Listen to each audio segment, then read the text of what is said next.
What's up, everyone? It's the OOTP GM. I want to welcome you to the 19th episode of my Detroit Tigers GM Let's Play here on Out of the Park Baseball 18. So we're here at the 2021 first-year player draft, and before I get into the draft, I wanted to give you guys kind of a rundown of how the team has done so far this year, and also show you a couple of quick roster moves that we're going to make. I wanted to wait and show them to you guys here rather than doing them off screen. I thought it would be appropriate to do that now. So first off, the team is 30-25. We are in first place. We're a game and a half up in the division. The team has been actually a little disappointing. I'm not really quite sure how to feel about how the team has performed because we have guys that are playing really well. I mean, Bryce Harper is just crushing the ball to begin the year. Cody Eaves is having a nice year. Vasquez has just been the surprise of the season so far. He's just playing amazing. And then we're getting really good performances pretty much almost up and down the board. And then the pitching staff, too. I mean, we're getting some pretty decent... We lost Sanchez for a month with an injury, but the pitching staff has been pretty good so far, too. You can see our rankings. I mean, our bullpen's first in the American League. Our starters are fifth. We're first in runs against. And then in terms of the American League, we're first in home runs. And then we're top 8 in everything else. But, I mean, that's stolen bases. But in everything else, so...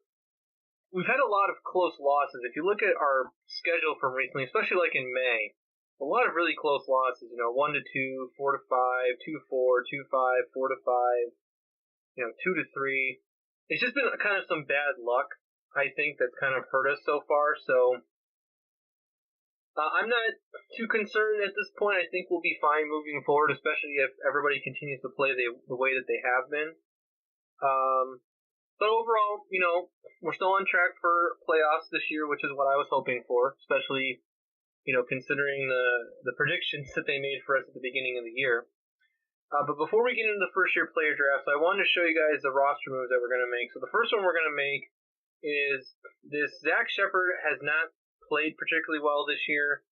So I'm going to move him back down to AAA, and I'm going to call up Vladimir Guerrero Jr., who I believe is finally ready. He's playing really well down in the minors this year. He's getting 293 in AAA, so we're going to call him up, see if he's going to give us a boost to our team.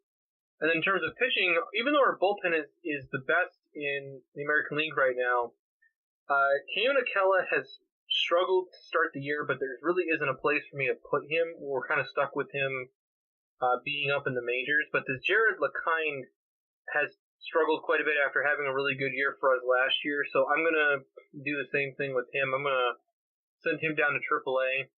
And we're going to call up Daniel Stumpf, who's been down in the minors on a rehab assignment.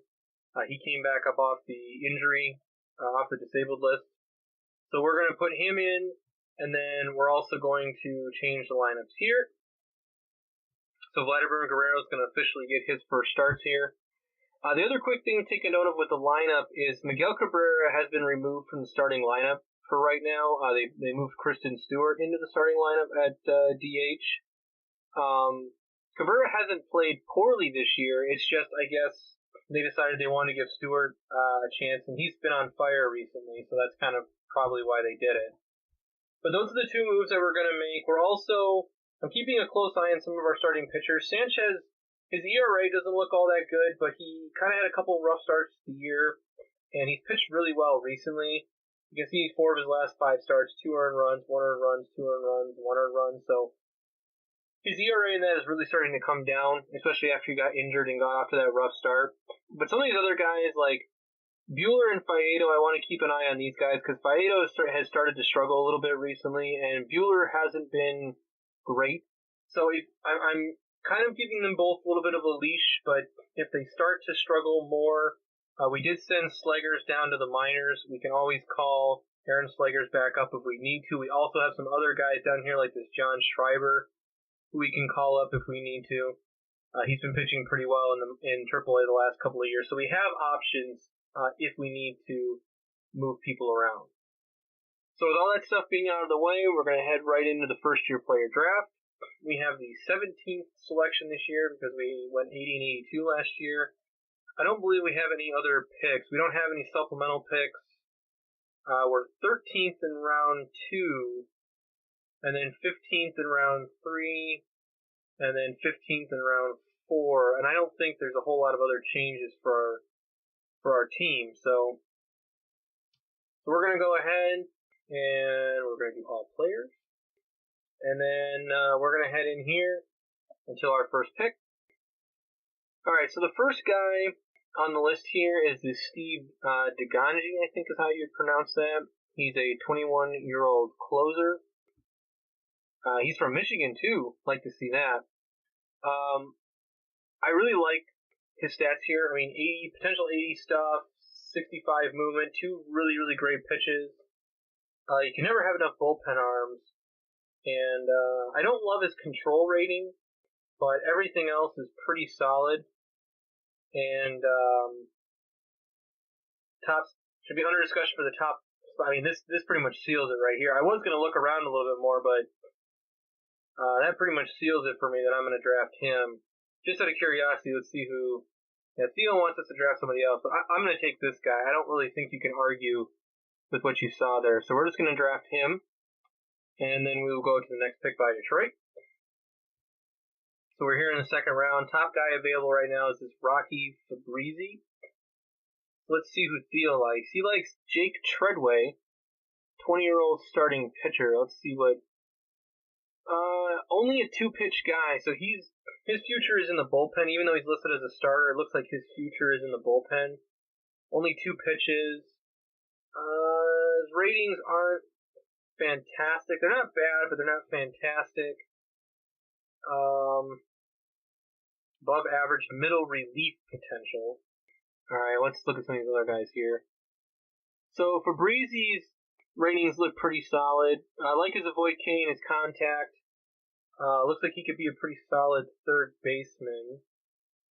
Not a particularly great defender, doesn't play in multiple positions. You always like to see guys that can play multiple positions if possible. Has an excellent base to build on. I kind of like this Fabrizi. I think it's a Fabrizi maybe. I'm not quite sure how to pronounce some of these names, but I think I'm going to draft him. Solid young third baseman. I liked what I saw from him, so we're going to pick him. Then I got a couple of impossible guys that have dropped down the list. Let's see. He wants me to take Andy Holmes, another guy from Michigan here. That's a Mount Clemens. He is a right fielder. I don't particularly like his ratings, though. Not a huge fan of his discipline and avoid Ks. Contact only potentially grades out to a 50. Only a moderately okay fielder. Let's take a look at these bunch of starting pitchers here. This impossible guy. Wow. Okay, 5 pitches. His forkball isn't particularly great, but decent there. 75 on the stamina rating. Scouting report. Beyond middle of the rotation, maybe unjust. Alright, let's go next down. This guy looks like he could be a starter as well. I don't like his work ethic and intelligence, though. Ratings aren't bad, but bullpen guy, rates out, starting pitcher, okay. Borderline starter. Let's see. Ratings. Alright, what about his inconsistent? He is a lefty, though. Another left-handed starting pitcher. He's strictly a bullpen guy, even though his stamina is an 80. I'm going to go back to the very top. He's only 17 years old, this Aldrich guy, but I'm going to go back to the very top.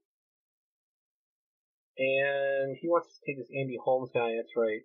I'm going to take this Cabrera, this Arturo Cabrera. Even though he's an impossible, we might be able to get him potentially. Alright, so this triplet guy fell to us. He's a $2.8 million guy. A lot of starting pitchers now. As you can see here, a lot of pitchers that have fallen to us. We looked at Aldrich. Shortstop here. Pretty average ratings. Decent infielder, can play multiple positions. Bullpen, no. Another bullpen guy doesn't have very good stuff. No. third base already. I think I might go back to that. I think I might go back to this triplet guy. He's wants $2.8 million, but we'll have to. It never hurts to grab these guys, and if you can't pay them, oh well. But grab them, and I don't want to make the same mistake I did last year, where I regretted not taking a pitcher. I didn't take that Taylor, I believe his name was, last year, and I regretted it. So, all right. So they want us to take Luis Blanco. I mean, he's pretty much middle of the road here. Career minor leaguer. This is tough. I mean, he looks like he could be a guy who's he could be a versatile guy for us moving forward. Like I said, his ratings don't leap off the page at me, but it's not bad. And Theo has been pretty good. I mean, we got Theo for a reason. So, all right, I'll go ahead and I'll take him here. Move forward here, and we're here in the 6th round. Let's see what Theo likes. Ron Varnum, center fielder.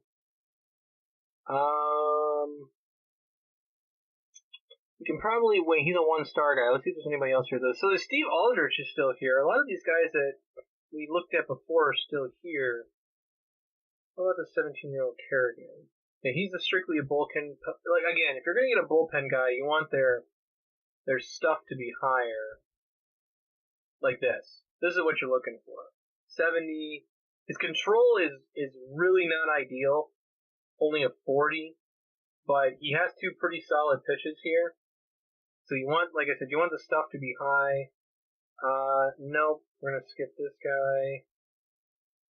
See, this is borderline stuff 65. No. This one, I mean, not terrible batting ratings. Alright, so we're down to the 1-star guys. So let's go back, and I think, was it Kerrigan? Was the one? Nope. Metling. Okay, so we're going to take Metling here. I think this might be my last pick. So we're going to take Metling for my pick here. Add another solid potential bullpen arm piece to the system. And we've only got half-star guys and then all 1-star guys left after this. So I'm going to go ahead and I'm going to let Theo finish the draft for me at this point. So we are going to complete the draft. And I kind of want to see how we're going to be able to do in terms of signing these guys real quick. So I will show you that before we end the episode here. So let's move forward. Ooh, and we won against Baltimore. Okay, so we'll go ahead and these guys, we already know what their demands are. We will go ahead and get them out of the way first. Not the 2.8 guy. I want to wait on him for a second. Okay, so we got that. And he's an 8th round pick. Okay, so this Arturo Cabrera, he's an impossible guy. He wants $4.8 million. And our draft budget is only $4.3 million. So it looks like, unfortunately, we are not going to sign him as much as I'd like to. Which means that potentially opens it up for us to sign Triplet instead. So we're going to have to sign Triplet instead. Because you can see we're at $3.4 million and our draft budget's only $4.3. Alright, yeah, we're at $3.4 in outstanding offers, $4.3 is our total budget. And these impossible guys down here, they want too much. So it looks like we're only going to sign 4 of our top 5 draft picks here because we're not going to be able to afford Arturo, and this guy who wants 2.6, we're not going to sign him. So that's what's going to be our draft class for this year. So with that being said, I want to thank you guys for watching, and feel free to like and subscribe. Comments and feedback are always welcome, and I will see you guys for the next episode, which will be episode 20, which will be the international free agent signing period, the all-star period, and finally the trade deadline. See you guys then.